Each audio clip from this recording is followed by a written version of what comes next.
Hey, good morning, Eastern Oregon, and welcome to this February 15th version of AM Live on EOA. Your connection to Eastern Oregon, we're glad you're here with us today. And later on, our guest is going to be Kevin Loveland here. Yeah. How are you, man? I'm good. It's first Friday. Yep. That doesn't mean anything again this week because I got a packed weekend again. I have packed weekends for the next probably month. Yeah, this is kind of the season, right? Yeah, it's exciting. This is like winter is like a weird time in sports, like because everything's indoors, so it's like everybody's battling for a place to play. Yeah. So there's weird schedules but come tournament time, that's probably my favorite. Yeah. My favorite. Basketball, wrestling, they all have their conference tournaments and it's exciting. It's very exciting. So what did you think of the Super Bowl? I thought it was a really good game. Yeah. I mean, it's only the second time ever Super Bowl's gone into overtime. I know. Mahomes just keeps adding to his legacy I think when it's all said and done, he'll be right there, if not further than Tom Brady, honestly. Yeah. He's got better numbers through his, first 6 years or whatever than Brady had. It's crazy. Yeah. It's crazy. Did you watch any of the commercials, or did you notice any of them? I remember the one with Ben Affleck and who had Tom Brady in it. It was like a Dunkin' Donuts commercial. I think I liked that one. The Kanye West one was really weird. He basically made a commercial with his phone, and he said, "I spent $7 million on this spot, so I didn't have money for production." So he made it just like you'd make a reel on Instagram. And told people to go to his website. Everything was he made $19 million off of it. No kidding. Sold it, his merchandise. Everything was $20, no matter what it was. He made $19 million in one day on that. Wow, that's crazy. Yeah, off of a cell phone video. Off of a cell phone production video. Yeah, I don't think I saw that one. Yeah, I think somebody told me that it was regional for like Chicago, New York. But I saw it. Yeah, it played whatever I was watching it on. Just the way the game has changed, there's so many more commercials than what there has been. They're not near as good as they used to be, though. Yeah. There was an era like, you remember the Budweiser? Yeah, right. When the commercials were just so good. They were clever. And it was every single commercial. Right. Like it was a battle to have the...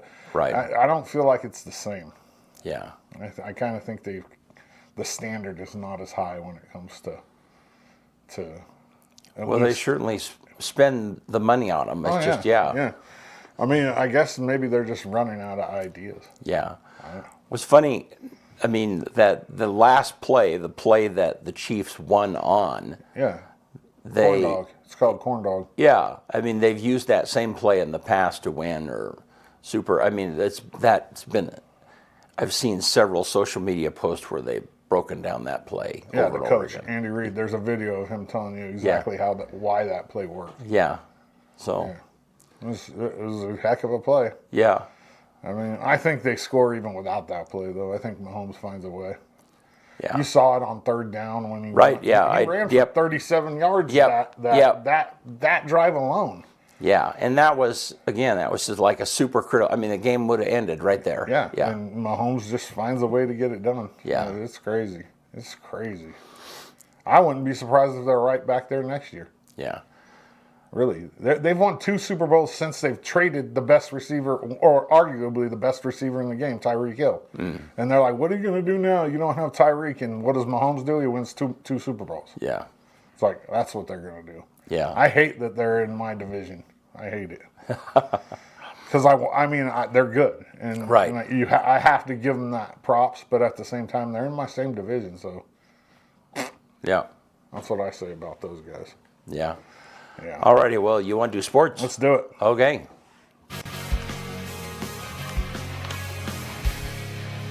AM Sports Report brought to you by Buffalo Peak Golf Course. Get out there and see Dana. It's not the greatest weather, but the pro shop's open and you can go check it out. If there is a break in the weather, hit the links. It's gorgeous out there. Buffalo Peak Golf Course. Meet me at the Peak. LeGrand High School Boys Wrestling took second at the conference Special District 4 conference tournament. They were 120 points behind Crook County, which is a lot of points at a wrestling tournament. They did qualify 12 for state, which is good news. I predicted we needed 16 to win a state championship, so it's going to be a really long, tough haul for LeGrand. They're going to have some guys show up that, maybe haven't in the past to even have a chance, because I don't even think Crook County's the best team in the state. I think Sweet Home's a little bit better than them. It's going to be tough. They had 6 district champions for LeGrand. I won't name them all. I've already named them all on social media. You can go look if you want to see who they are. LHS girls wrestling districts are this weekend in Scappoose. Let's go, Lady Tigers. They have a chance at winning a state championship. It's going to be tough, but they do have a legit shot. They have a lot of really good wrestlers on that girls team. It's exciting. LHS girls basketball won the GOL, and then they played this Saturday. I don't have a time, but it's a home game, and I'm not sure on the start time of it because there's nothing on the website yet. The boys basketball team won a thriller versus Ontario on Tuesday night. I won't say they played good. They played okay. They were up by 16 points against Ontario. They gave up that lead, and then with like 3 seconds left, hit a game-winning buzzer beater. They qualified for a play-in game for the state tournament. Let me get some pictures, Gabe. They qualified for a play-in game for the state tournament. They play Pendleton tonight at 6:30 in the second round of the GOL tournament. If they win tonight, they get a state playoff game, which is insane to me. This team is 6-17 overall and 1-5 in league. And if they win tonight in Pendleton, they get a state tournament game. They already qualified for a play-in game, so they have one more game at least after this. But I am a LeGrand lover, but I'm not a fan of going 1-5 in league and making the playoffs. I don't understand it. The whole basketball thing is weird to me. I'll never understand that. LHS swimming got second at districts in both boys and girls swimming. For a full list of state qualifiers, go to our Facebook page and check it out. EOU Athletics has a busy weekend at home this weekend. They're hosting a last chance invite for indoor track and field on Friday and Saturday. And then they also have the CCC tournament for men's wrestling, which is over 60 wrestlers from 12 different universities and the toughest conference in the whole country. I mean, the CCC has 6 teams ranked nationally, and if you want to watch good wrestling, go to that tournament this weekend. It's tomorrow and Saturday. The finals are at 5 on Saturday. So get up there and support the Mountie wrestling team. They're good. They're exciting. I think they're right around 19th or 20th in the country right now, and they have a guy that's ranked number 1 and a couple of guys in the top 10, and you should see some really good wrestling this weekend. Both men's and women's hoops for EOU take the Washington trip this weekend. They'll play Northwest on Friday night, and then the Gooey Ducks of Evergreen State on Saturday night. The games are super important for the men's team. They're sitting at 6th right now, and the goal for Coach Kemp is to get into that number 5 spot so we can get Corbin in the first round of the tournament. And you got to win out from here for them. They're going to make the CCC tournament. It's just a matter of where they end up placing for now. The women's lacrosse team heads to Spokane to take on Whitworth for their first game of the year. That'll be at noon on Sunday. EOU softball has a double dip in Ellensburg versus Central Washington. Those games are start at noon and 2 on Sunday. And then finally, EOU baseball goes to Monmouth to take on the Wolves and LeGrand's own Devin Bell. Devin Bell pitches for Western Oregon University, and we'll probably see him on the bump sometime this weekend. Those games start at 11 o'clock on Sunday. I sat down with EOU Baseball's Alex Farnsworth and Joey Fridas yesterday on the sports show. Here's a little bit of that. For you personally, what's your goals this year? Like, what do you want to accomplish? I just want to win. We want to go out there. We want to compete every weekend. It's been tough the last couple of years, and as everyone knows. Oh, I know, yeah. And so it's like we just want to go out there and compete. We want to go out there and every weekend have a chance to win. And so it's good to see the change this year where we can go out and every weekend we know we're just as good, if not better, than the team across the field. and go out there and just compete every pitch. I'm a senior in high school. I'm trying to find somewhere to play baseball. Coach Tread says, Joey, get Dodsey to come play baseball at EOU. What are you going to tell me? Well, I'd be honest with them. I'd let them know that like the program's gone through its struggles, but it's definitely been able to make its strokes back. And if you just look at this season alone, like you said, like we've already beat our winning record from last year. Right. And just the group of guys that we have here, they want the best for you, whether that be on the coaching staff or just the team itself on the roster. They'll push you to be better. Like that's what we do, and we take pride in. We want the best for every single person. Like, yeah, we might not have the best facilities, but we make it work. And like Coach Hara, what he's been able to do on the offensive side this year, he's our new assistant coach. Yeah, and the hitting coach. Yeah, he loves the game of baseball, and same with Tread. Those two guys, they'll really just break down. Tread on the pitching side, they'll break down what you need to work on. Like a lot of guys have made huge jumps on the pitching side since the fall when they got here, and the same with the hitting. That's awesome. It's just they really want to see what you do well, and they put you in the best situation that you have the best possibility of succeeding in. And I mean, they do that just by all the data they take, by all like the Rapsodo and the hit tracks, and they take their time. They're diligent about what they do. And yeah, if you want to become a Mountaineer, it's a great place, and the program's obviously like it's going in the right direction. And I love it. I think it'd be cool to start that new culture, especially right now. Like we're turning the new page, and we don't even want to think about the last year or the 2 years prior to that. Like this is a new EOU baseball, and we want to keep it that way. Well, in baseball, you have to have short-term memory. Exactly. You know that. AM Sports Report brought to you by Buffalo Peak out in Union. Meet me at the Peak. Good stuff. Yeah. All righty. Well, hey, let's take a look outside. Oh, yippee. Yeah, yippee. Kind of rainy. It's wet. It was a little frozen this morning. It was a little frosty this morning. Yeah, like almost like freezing rain. Yeah. Like there wasn't any accumulation at our place, but when I pulled into the parking lot, there was like snow on a couple of the different cars and stuff. So it just kind of floats around. Eesh. Yeah, looks like there's snow on the tops of the buildings out there. Yeah, and then let's look at the weather graphic and the prediction. So 28 tonight, so below freezing, a little bit of snow tonight, and looks kind of like that's what it's going to be like the rest of the week here. It looks like in the evenings, at least, it's not going to be frozen. Yeah. Starting Saturday. Yeah, but it's kind of still super mild winter for what it is that we got going. I'll still say we aren't done with winter yet. No, yeah. We haven't got the bad of it yet. Yeah. I don't think. Yeah. There's more coming. Yeah, I'm with you. So unfortunately. Yeah. So let me tell you about a new sponsor that we have on the EOA network.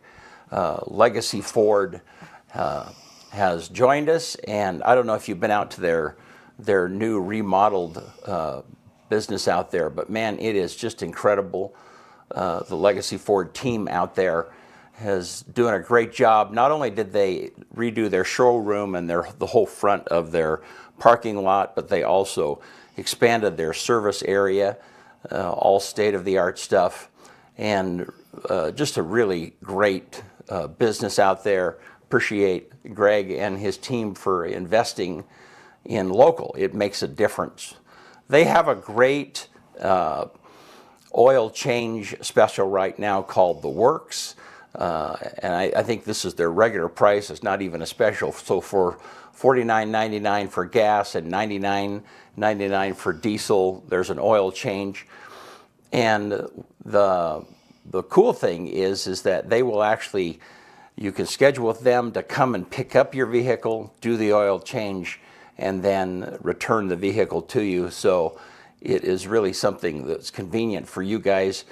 You can have them come pick up your vehicle wherever you are at work, and then deliver it back to you. And they will also do that with just the regular service that they do.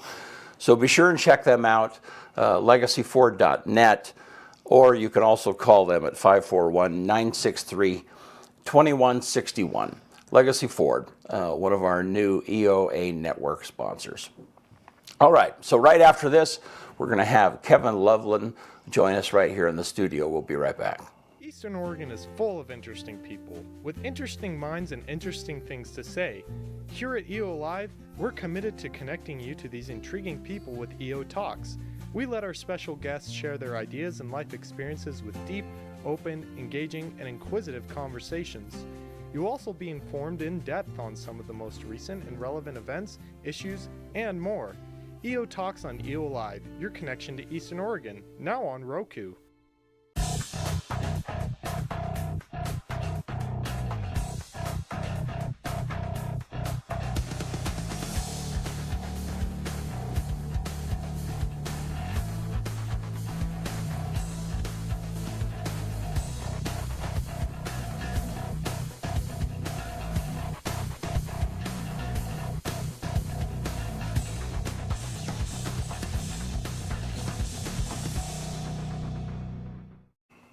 All right, we're back with Kevin Loveland. And how appropriate, we just got done with Valentine's Day yesterday. Did you get any Valentine's Day jokes? I mean, that's like Loveland. That is your day, right? You know, I didn't though. Really? I should have got some. I think would have suggested. I think so. As you're talking about that, like I've had a lot of people ask me, they're like, gosh, what a great name, Loveland, for a funeral home. How did you come up with the name? And then I reach my hand out and introduce myself as Kevin Loveland, and then everyone realizes why I came up with the name. That's right. It kind of sounds like a movie. It is. Yeah, you know, I mean, like, what was, anyhow, I won't go into it. So, but yeah, it's like, yeah, it sounds like a good title. Like a Disney ride, like a Disney amusement park. That's, it's Loveland, yeah. So my wife is a marathon runner, and I had her and 5 of her friends, and we went to the Eugene Marathon, and we were in the Loveland Escalade. And so it was myself driving 5 gals in the Escalade, and every time we stopped to stop at a restaurant or a rest area or something like that, you could just see people as the girls were getting out. Like, what the heck is this? Like, what's this guy driving all these girls around? And it was pretty funny. And we just rolled with it the whole time and just laughed, and it was pretty interesting. No, I had a similar experience when my daughter Kelsey had her 21st birthday. She invited me to go out with her, and so I was like the designated dad. Oh yeah. Yeah. Oh, yeah. Okay. And so then, so we go out, and all of her girlfriends are dressed to the nines. Oh yeah. And the guys would look at me, and they look at the girls, and they look just like. And finally, one of them said, "Oh, you're the designated dad." Yeah. It's like that's awesome. Yeah. But yeah, it's like one of these things do not fit. Oh no. Yeah. Well, and they were all runners. Yes. In the marathon. Mm-hmm. Wow. Are you a marathon runner? Oh no, absolutely not. And you haven't been converted yet or anything? No, that's why I have weapons, and so now I don't have to run from anybody or anything. So it works out in my favor. Yeah. I'm not a runner. So I had a friend who was a marathon runner, and his girlfriend was not, and she would just ride the bike. Right. With him. I mean, so he would run and she would ride a bike. Oh, yes. Do you do that? I have not done that. We've talked about it. Yeah. Or you could like drive. You have a motorcycle or anything? No? I could drive, yeah. Or you have an ATV, I know. Yeah. Yeah, we could. Come on, honey, you better speed it up a little bit. Yeah. Right. You could be the pace car, whatever that is. And now she runs with the grandbaby. She puts him in the stroller and runs with. Like she's a grandmother now? Oh yes. Yeah, we're old. A marathon running grandma. Yes. Wow. Okay. A marathon running grandma. I like that. Yeah. I like that. Yeah, you tell her I said that. Oh, she's probably listening. She's probably listening. Now we're both in trouble. Yeah, I suppose so. Well, I mean, that's awesome though. How awesome is that? So. Yep, it's great. She keeps in good shape, and then it makes me keep in good shape. So. Yeah. So what's up? What's new? Have you been hunting anywhere? I mean, I know that you are an avid. You go to a number. I guess we're kind of past hunting season. You know, we really are, and I haven't even been steelhead fishing one time this year. And normally I go down and fish kind of the Bogans area between Lewiston and Enterprise, and I just haven't been down there. I've had several of my fishing buddies go, but I haven't been able to make it. Because we bought that funeral home up in Enterprise, it's just kept us busy running back and forth. Yeah. Are you like burning up the highway between? Oh, yes. Yes. Yep, we'll be headed up there tomorrow, I'm sure. Yeah. Yep. It keeps us busy. Yeah.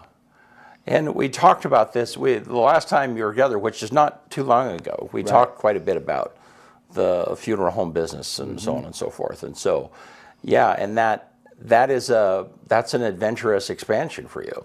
It is. It's just trying to operate at the level that we like to operate. Right. Like, just being able to answer the phone every time somebody calls, and set appointments and set funerals, and it's tough because like Saturdays are the most popular day for a funeral. And when we have one up there and one here, it's a lot. Yeah. But it's been a good move. People up there have been very, very receptive of us and appreciative that we've come up there, and now we're part of the community, and we've already started to sponsor some events up there, and people are understanding that we do like to give back to the community. Yeah. I've seen you in numerous situations. You and I have interacted a bunch, and you just have a big heart for people. I mean, it's just, and that is, the way you talk and the way you approach people. And I've seen you in public situations where, in services you just never know who's going to come to the microphone. Oh, exactly. Yeah, and sometimes somebody can take over and so on and so forth. But where did you get that part of compassion? Because you're incredibly patient in that, where did you get that thing in you that, I don't know, the way you handle people so graciously and so on forth? It's funny because I never knew that I had that, or really anything that I do. Yeah. And it was my girlfriend's dad when I was in high school that told me that he thought I would be a good funeral director, and I told him he was crazy. Right. And he's like, no, you are compassionate, and you are well spoken, and this would be a good fit. And I was like, absolutely not. And I rode that for several months after he asked me to come work for him. I just said, oh, there's no way I want to do this kind of work. Like, my gosh, funeral directors are weirdos. Yeah. And now I'm one of those weirdo funeral directors. Yeah. So, but were your parents, how was your mom and dad, do you think you got some of that from them? I think I did.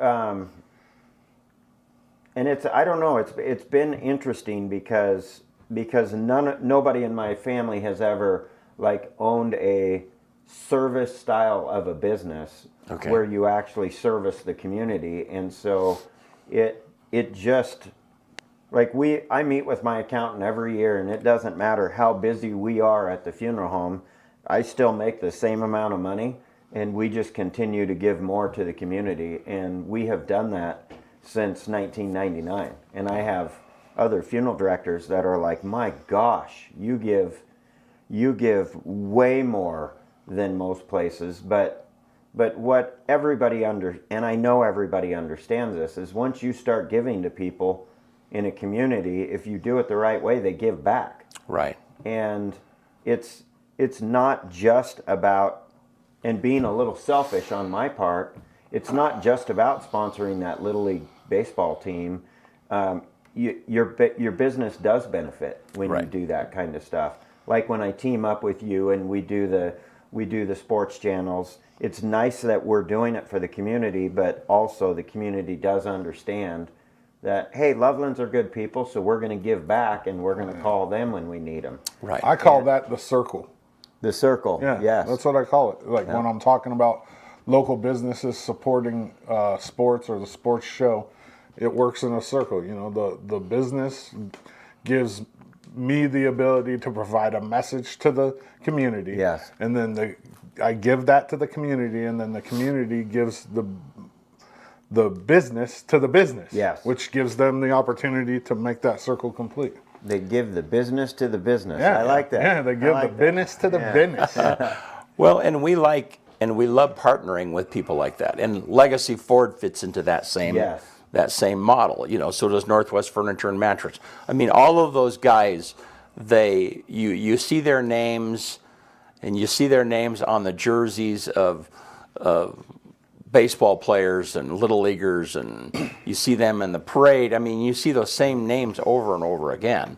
And you're right. It is, you know, I mean, we give quite a bit to nonprofit organizations, Youth for Christ, and Creating Memories for Disabled. I serve on a couple of those different boards, and it's the same thing. Yeah, I give to them because I appreciate what they do, but on the same hand, there is a benefit. There to really the business. is. Yeah, And so I know a lot of people are like, oh my gosh, Kevin is so generous and he runs around and helps people, but which is true. But people have helped me, and the more people that help me by calling our funeral home, the more we're going to be able to give, and it is a circle, and we are going to continue to do it. I'm going to continue to make the same amount of money next year, but as the funeral home grows, we just give more. And you're absolutely right. The business names that you just named, if you look around at the different events in this community, it's normally the same group of businesses that are contributing to this community, and that's why when we go to do business, we make sure we're doing business with the businesses that are giving. And it is a circle, and if you treat the circle right, you look at all the businesses in a community and you say, these are the people that are really supporting Union and now Wallowa County. So those are the guys I want to do business with, and it's been pretty cool watching everything happen. Yeah. Yeah, it's one of the things in business that's super transparent too. It is. You know what I mean? You don't have to guess. Like, that's true. Hey, Rock and Sons supports everything. I'm taking, I'm taking my car there. You know what I mean? It's that simple. Right. Well, and the other thing that's taken me a while to appreciate and understand is the businesses that have invested a tremendous amount of money into the community. So, like Legacy Ford, for instance. I mean, the amount of money now part of it is, Ford, all of the dealerships, if you're an automobile dealership, there's a lot of pressure from corporate to upgrade your businesses and so on and so forth. But still, that's a significant amount of money that was invested locally. You say the same thing about Miller's. Now Miller's now has sold and so on and so forth. But still, and I can't remember the guy's name who built that store, but he could have built that store anywhere. I mean, millions of dollars that poured into that facility. And people would say, but it just benefited him. That's not true. It benefited the community. I mean, that investment made a huge difference in the life of the community here. And you just see that over and over again, so on and so forth. Yeah. I agree. Yeah. So, and that just makes a difference in the economic value of LeGrand and Union County and so on and so forth. So, good stuff. So what else is going on? Al, anything else new and exciting in your life? Not really. Not really? Not really. Yeah. Just grandkids. Just grandkids. And I shouldn't say just grandkids. It's amazing. We absolutely just love it. And everyone complains about getting older, but I'm enjoying it. Are you? Except I have to wear glasses to read now. I don't like that. But other than that, everything's okay. I turned 53 at the end of January, and things are good. Yeah, 53. I know. What about you were talking about things said into the mic at a funeral? What's the weirdest thing you've ever heard? Like, what's the string? Like, you were just sat there baffled. You don't have to say names or nothing like that. Just Just give me an idea of what like you're just sitting there with the most baffled look on your face. What was that moment? So I was in Canby, Oregon, Okay. and that's where I served my apprenticeship as a funeral director. And we were right there. The funeral home was right by Highway 99, and we, for whatever reason, sometimes our amplifier or speaker wires would pick up truckers going by. Oh my. Yeah. And one time at a funeral, right in a very, very religious part, another trucker was having a very frustrating conversation with another trucker that Yeah. they had just cut him off. And the problem is the trucker on the radio sounded like me. Oh, Also that's sounded funny. like you were talking. And so everyone Son of a bitch. everyone in the funeral it spins around and looks back at me, and I'm standing back by the sound booth with my hands up like, Wait, that's not me. It wasn't me. And then the other trucker fired back, and then they realized it came through the sound system, and then come to find out I had talked to my boss, and he had said, I don't know what's going on, but he says that happened one other time, and I said, it would have only taken me one time. And I would have ripped out the entire system and just redid it because it was horrible what they were saying. I'm sure. I mean, truckers don't have aren't mild. Right, at this funeral. But as you were talking about microphone time, Yeah. I can tell you that the open sharing at a funeral is incredibly scary Yeah. for two reasons. Number one, sometimes people talk way too long. Right. And then they don't, and then that doesn't give people, other people time The opportunity, to get up right? to tell Yeah. their story. But another thing is you just don't know what people are going to say. Right. And I have had to walk up, put my hand over the microphone, and tell people, this is a house of God. Yeah. And, yeah. you are not going to use swear words, cuss words Yeah. in this place. You can do whatever you want when you exit this building, but this is a house of God. And people sometimes just look at me and they're a little frustrated, like it's part of my story. I'm like, I don't care. Like, Right. we're not going to swear in a church. Right. Swear outside of the church. Tell the story at the graveside, or send the family a letter. Right. But we're not going to do that. And we've had people like relive, the entire sports year that they won a state championship, and I think you were at that one, and it just went on and on and on, play by play, and it went on for well over an hour, and they weren't even really talking about the person, Right. and so it can have its moments, Yeah. the open sharing. So what I always like to do is we like to give people a time frame, Yeah. and just be like, you got about 3 to 5 minutes to tell your story. And remember, we're in a church, so let's keep it clean. Yeah. That's when I emceed that funeral this last summer. That's what I did. I just said, you guys can have a couple minutes and then we're moving. Right. And thankfully it didn't I talked more than anybody else. Which that's what they wanted you there for. Yeah, it was good. Sarah Susan Dalrymple says she wants to thank you for being so great when her son passed. Yeah. Tell her hello. And then Tell her thank you. will you be providing safe rides in the Enterprise area? I can answer that. They already do. That's awesome. Yeah. Yes, in fact, we will be doing. I'm sure we'll probably be doing Chief Joseph Days, Yep. Mule Days, and New Year's at a minimum. And New I know Year's that is there's big there too because they have the fireworks. And I know there's another Or 4th of July too. 4th probably. of July. And there's another concert series up there that I'm sure we'll be talking to them about. Our first couple events, it was Mule Days and New Year's, and we weren't that busy up there. But we figured it's just going to take a while to catch on, and maybe people didn't need it, but we definitely want people to remember, if you have any major event, especially the nonprofit major events, if you'll call us and there's going to be alcohol involved, we definitely want to make sure we get everybody home safely. Heck yeah. Yeah. Another question. Have you ever had like a body move? Like when you were like, you know, you see that stuff on TV where people talk, like, give me a story. And you know what's funny is funeral directors all the time hear the stories. That, oh, my uncle worked in a morgue and he took me in there and 3 of the bodies set up and and let me tell you, if bodies start sitting up, you're gone. I'm quitting my job. Yeah. That's just it. That is completely it. And some of this information comes from very reliable sources, like they're like, no, I was there, or my uncle was there, and I have never seen a body set up.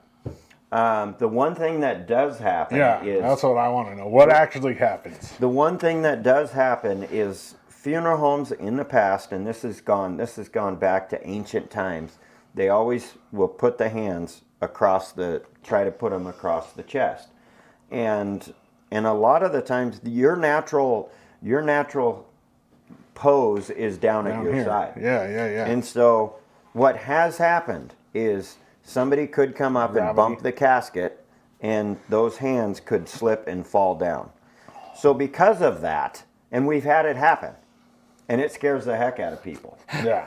And you can even you can do things. There's kind of sticky stuff like football players use and stuff to kind of make it more tacky. But we just got to the point after it happened, and this whole family just jumped.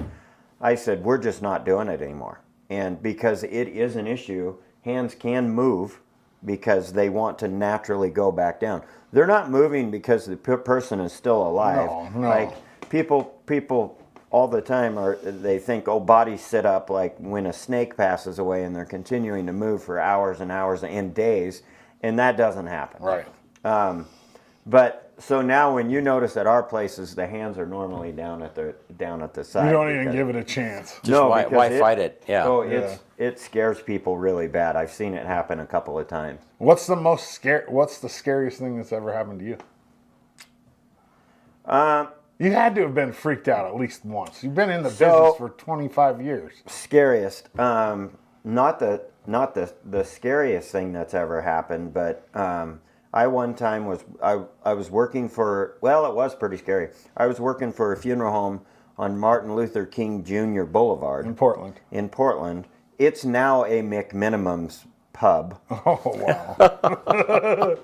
wow. And it was this, we called it Killingsworth Chapel of Chimes. And there was a time where I went out and I picked up a person that had passed away, and I dropped my boss off at his house. And then when I went back to the funeral home, the gang members that shot him were waiting for me at the funeral home. Oh, yeah, that's scary.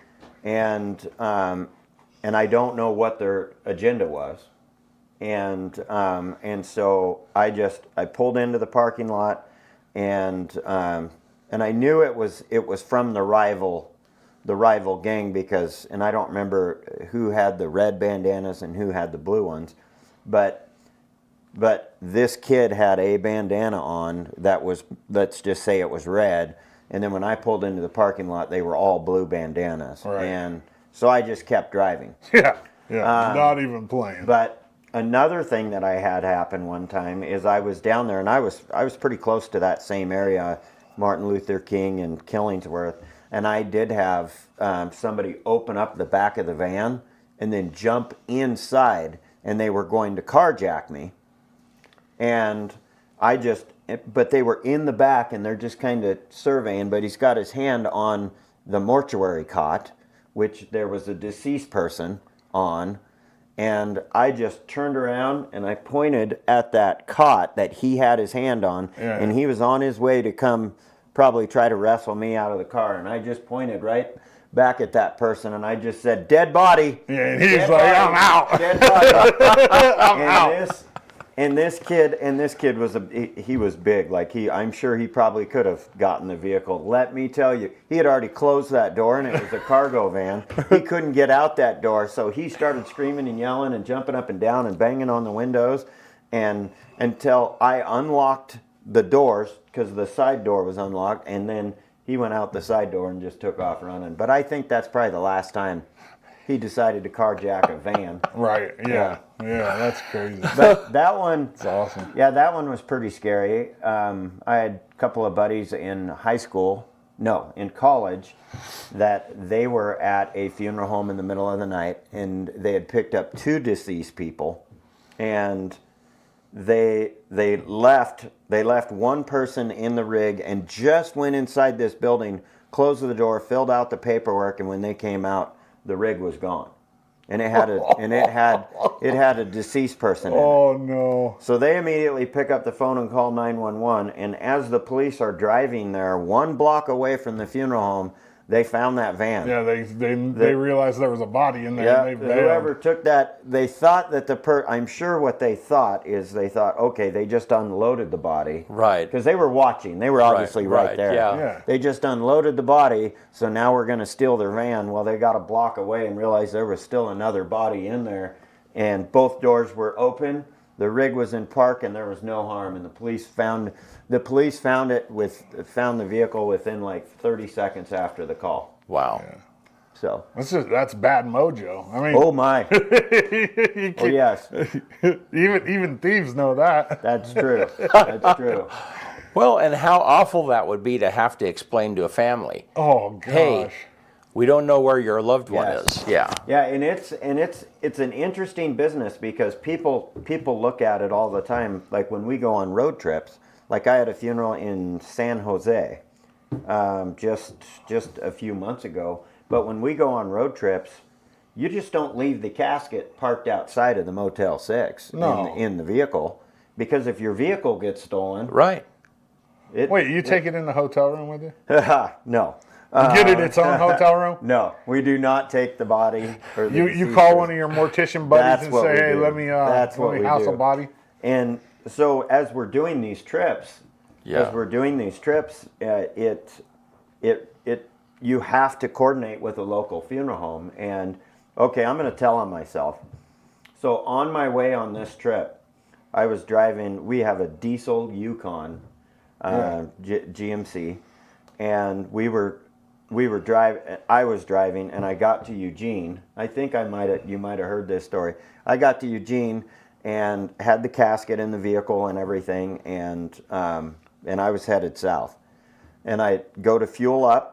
I run in to use the restroom and get a bottle of water, and I came back out and I looked at the nozzle sticking out of the side of the vehicle, and the handle was black, not green. You put gas in it? And I'm like, don't tell me I just dumped 30 gallons of gas into our diesel vehicle. And I'm looking around, making sure nobody's not playing a joke on me. Right, 'Cause, yeah. I mean, we know funeral homes all over the place. Yeah. And they weren't. You did it. So I called my buddy who owns the funeral home in Springfield, and I said, Todd, I need some help. I need a refrigerator. And so he's like, I'll be there in 10 minutes. He pulls up with his hearse. We opened up the back door of my rig, the back door of his rig, and just slid the casket over. And then I called the tow truck. The GMC dealership came, they towed it, took it to their place. My buddy Todd gave me his rig, and I continued on down to San Jose and came back a couple of days later. My rig was done, and I was on my way. But I like to tell people that story because I'm hoping that the humility of it is going to make it to where I never do that again, because Right. it was about a Right. $900 bill. Right. Because I was not paying attention. But thankfully, you didn't start the No, vehicle, I did right? not start So it. all they had to do was drain the Yes. tank, and Oh, if I would have started it, that would have been You'd have been in trouble. That about would have 3 been- times that. Yeah. yeah. Well, I would imagine like your niche, which is, funeral home director / mortician, that's a pretty tight knit group, right? Like, Yeah, it is. A lot of funeral homes are owned by corporations, and so we try to steer clear of working with corporations when we can work with private Locally companies. owned, yeah. And so what happened was, years ago, some person on Wall Street just is like, oh my gosh, the baby boomers are coming of age. We need to get a group of investment people to gobble up and buy all of these funeral homes, because the baby boomers, the death rate's going to increase by so much. Right. So they went out and they bought all these funeral homes, and it worked for them in the big cities, but it didn't work for them in the small communities. And because they paid too much for it, then they raised the prices. And then you bring in, management from other areas, and the concept just didn't work that well in the rural areas. But the big cities, they did it. But yeah. So outside of the large corporations, it's a pretty tight knit. Yes. Yeah. And we call on each other all the time.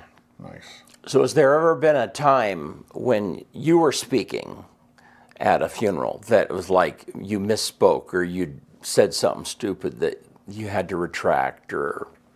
No, but I do have a funny story, and I know that the family, it would be okay if I told the story, but I won't mention names. But we were at a wedding one time in Elgin, and after leaving the wedding, I saw some taillights kind of down over a cliff, just one little red light, and so I jumped down there, and the tires were still spinning on the vehicle, and so I end up, and I'm feeling around in the dark, and then I finally find somebody out that had been ejected from the vehicle, and I'm sitting there, and I'm like, okay, and I can tell that this person is breathing, and other cars started to pull up, and then this person was starting to move around a little bit. So I'm like, I didn't know if their neck was broken or anything, so I was kind of holding them down. And then about the time somebody shines the flashlight on my face, and the person that I'm holding down realizes it's me, and you could just see the look of fear in their eyes, like, get Kevin Loveland off of me, They I'm thought not they were dead. dead. Oh man! And they're screaming and wiggling all around, not screaming, but Whoa, I'm alive. and this guy, I'm not ready to go This in guy there was very, very strong, and he's moving all around. And then finally, everybody gets there, and then the person gets hauled off in the ambulance. But the reason why I'm telling this story is because you asked, have I ever misspoken? Well, the family wanted me to tell that story at his funeral. Okay. When he finally did pass away. Okay. And he didn't pass away during that time. And let me tell you, I have never seen a group of people laugh more hard in my entire life. And it almost made me feel bad because people were rolling out of their chairs as I was telling the story because he wakes up and sees the Undertaker on top of him. And it made for a pretty funny story, but it almost was too funny at the funeral. Yeah. One time, this is when I was pastoring, and there was somebody in our church who, a lady, and she was super witty, and as I'm giving her obituary or talking about her, I said, it's like, she was just a real smart, and ass was coming out of my mouth. Because that's what I had in my smart, and I changed it to Alec. She was just a real smart Alec, But everybody in the house knew what it was that I was going to say, And I was just so embarrassed, because it's like, that's not something that a pastor would normally say about one of his parishioners. No, but I'm sure you guys are on the air all the time. I'm sure you've run into situations like, whoop. We don't have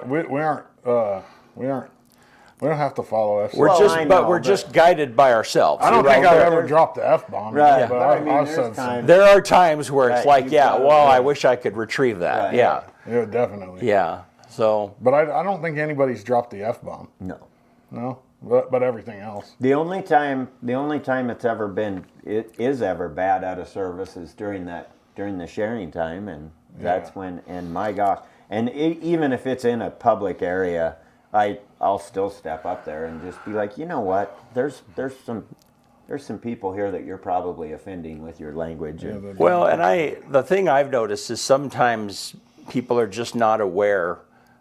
They don't know that. I mean, because I've seen people say, get the microphone and say, we really did not get along very well. He just really was not a very nice person, or whatever that might be. It's like, this isn't really the place to talk about the negative things about that particular person. That's very true. Yeah, and people just don't, but at the same time, you see all kinds of families, because families that have not been in the same room together for 40 years are now, and they haven't been in the same room because they don't get along with each other. yes. Yeah, and now they are. Yeah, and you see that tension as different parts of that family come to the microphone, and well, we didn't always get along on stuff, but I really appreciate it. They're able to isolate a moment when. Right. Yeah. I think it's the most uncomfortable and weirdest when it's like the current spouse and like exes. Yeah. Oh yes, that can be interesting. I've heard why is he Yes, here? Why is yes. she here? I've heard those comments before, and then we get asked, will you ask them to leave? And we're not policemen, we're not security guards, Yeah. and it's a public service, and so we don't regulate. Yeah. People can regulate, but they have to do it on their own, Yeah. in their own way, and. And the biggest fear that we have is when we know there's tension amongst the family. Right. Is like as we're taking the family in, who's going to sit where, and we don't do assigned seatings, because we don't normally go through all of that. But it can be a little nerve-wracking. And but the biggest thing is like brothers and sisters and that kind of stuff. Those are normally the ones that aren't getting along. Right. But I've been truly amazed when people come together for a funeral, they behave. Out of respect. Right. And we're really lucky. Like you don't have to deal with some of the stuff that like Southern California, Chicago with gangs and people coming into funeral homes and shooting them up because that's where there's a big group of that certain gang because they lost somebody. They know that they can just hit the funeral home, and we don't have to deal with that here, thankfully. No, and when I was down there in mortuary school, that's where I worked. I mean, I worked out of that location, and it was very, very active. Yeah. Oh, for sure. They talk about it all the time on the news, and now it's now it's a different. It's a beer pub. Right. Yeah, you did a service not too long ago that we streamed and recorded that was super unique, and I think you've done a few of those. It was up on a hill, was in a corral, and but what made that unique is the family actually it was like an old school, like a service that you would see in an old Western, where part of the routine or part of the ritual is that they wanted the pallbearers to actually, with ropes, lower the coffin down into the hole. Yep. And there was some logistics there. That was a little bit. I mean, you had to have the ropes. Everybody had a pair of gloves. Right. And a casket is way heavier than what you would anticipate. Oh yes. Yes. I mean, that's always surprising to me when I've been a pallbearer. Is like, I mean, how much does a casket weigh? So I mean, just a normal casket can be 150, 200 pounds. Right, and then you add that to the weight of the actual person. Yes. Yeah, I mean, and that was, and you could see that as they were trying to lower it. I mean, I think you had 4 guys on each side. We did. And they're trying to lower and they successfully did it, but still, you could tell it was like, wow, this was. Yeah, and it was probably 90 degrees that day. Yeah, it was. Yeah, and we had, there was a couple of people that kind of got that. Oh, that's got right. Yeah. Exhaustion and yeah, that was but that was awesome. We did it. We did the majority of it horseback. Right. Yeah. The casket was brought up on a wagon. And right. Yeah. All the family rode horses up there, and that was really cool. That one was really fun to be a part of. Yeah. I mean, it was a beautiful Western. Funeral. Yeah. And they were able to bury on their own property, which a lot of people inquire about that. And in most of the cases, if you live out in a rural area, you're not right next to a road or not right next to a creek, then the county is pretty good about giving us permission to do that. Yeah. And it makes it nice because that's where he belonged. Yeah. On his family's ranch. My grandpa and grandma were buried in a private cemetery. Okay. Yeah, and it was kind of interesting because when they went to bury them, they didn't know exactly for sure where the other coffins were. Oh yeah. Yeah, so somebody came out with a rod Yeah. and found, okay, here's one, and so then they knew where to dig the next hole and stuff, and all those practices you just don't even think about. No, and sometimes if somebody was buried in a shroud instead of a casket, then the rods don't pick up on that. Oh, right, and yeah. It can be interesting, or if somebody was buried in a wood casket and it wasn't put into like a concrete outer burial. Sure, then that's all gone. It all Yeah. disintegrates. Yeah. Yeah, the private cemeteries are tough. Yeah. The state of Oregon has actually a very active state mortuary and cemetery board that tries to regulate and keep track of cemeteries and funeral homes. But the private ones, like this one that we just did, there's no regulation. I mean, you just do it. Rock and roll. Yeah. I mean, there's regulation with the county. Right. The county wants you to do that, and then of course, but they do require that the name of the cemetery and all of the people that are buried there go on the deed to the property. Oh, interesting. And they do that on purpose to protect a future purchaser, so they know that there's a cemetery on the property. Yeah. What about, so you were talking about the board that oversees morticians and funeral homes. What's the OSHA for morticians? How you have like the county health inspector goes into a restaurant and gives you a score. What oversees your... So that is it's the Oregon State Mortuary and Cemetery Board, and they have, and it's a very active board. I'm actually on the board for my second term, and actually I served 2 terms, and then I got kicked off for a while because you can only be on there for so long, and then like 4 years later they asked me to come back, and so we are the governing board for all of the public cemeteries and funeral homes in the state. And so, but what that board's role is they have investigators, and we have really good investigators. And so they basically will walk into the funeral home, and when they walk in, you just got to let them do what they... Kind of like county health inspector at a restaurant. Yep, and they walk through and they check all of the files. They make sure that the families weren't taken advantage of in any way. Oh, nice. And both financially and just paperwork-wise. And they want to make sure that the family received the documents that they're supposed to receive, that they signed where they were supposed to sign, and mostly that they understood everything that went on. And it is a awesome board, because you go to Colorado, they have no board there. And so it's just...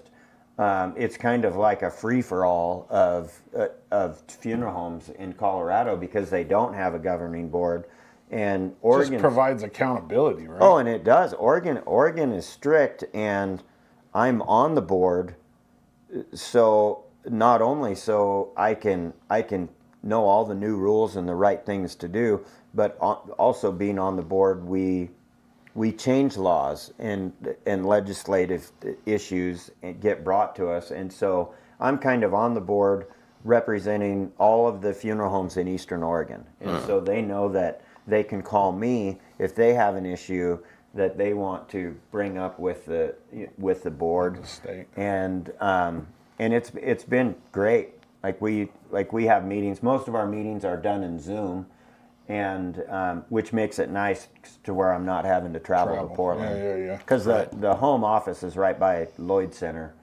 and that's always lovely going down there. Yeah.